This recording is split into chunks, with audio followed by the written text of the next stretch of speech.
Mình giới thiệu bạn, mình tên là Hà, năm nay mình 32 tuổi. Hiện tại mình đang sống tại Phiên Thép.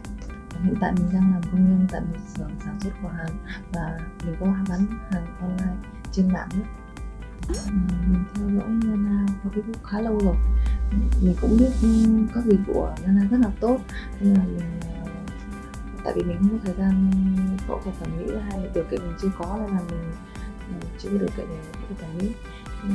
Lần này thì mình thấy bệnh viện có tuyển mẫu nên là mình đã đăng ký và may mắn trúng tuyển.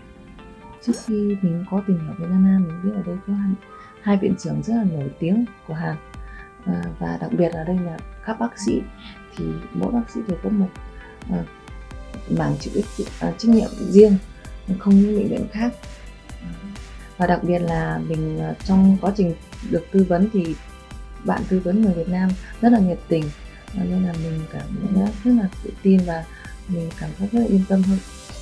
Trong cuộc sống mà ở bên nước ngoài rất là khó khăn, trong đấy mình tiếng Hàn mình rất là kém, nên là mình phải làm rất nhiều công việc khác nhau. Khi đi ra ngoài đường mình cũng cảm giác là thiếu tự tin, cảm giác rất là rụt rè. Nói chung là trong công việc bán hàng thì mình rất là ngại quay đến khuôn mặt của mình. Nói chung mình không tự tin về ngoại hình của mình ấy. Nếu cơ hội lần này, nếu mà được các bác sĩ tư vấn và phẫu thuật cho mình thì mình rất muốn là cải thiện về mí mắt và mũi và cằm của mình. Nói thật là rất là sợ luôn, rất là sợ, nhưng mà cơ hội chỉ có một lần duy nhất nên là mình vẫn quyết định làm. Nói chung là mọi người rất là ủng hộ, tại vì cũng biết cái nguyện vọng của mình là muốn phẫu thuật thẩm mỹ từ lâu rồi, tại vì mình không tự tin về ngoại hình ấy.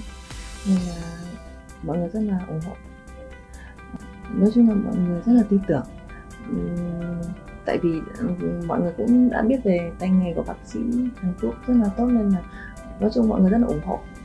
Nói chung là mình muốn được cải thiện về những cái nhược điểm trên khuôn mặt của mình, giúp mình sẽ tự tin hơn và không còn rụt rè như trước nữa.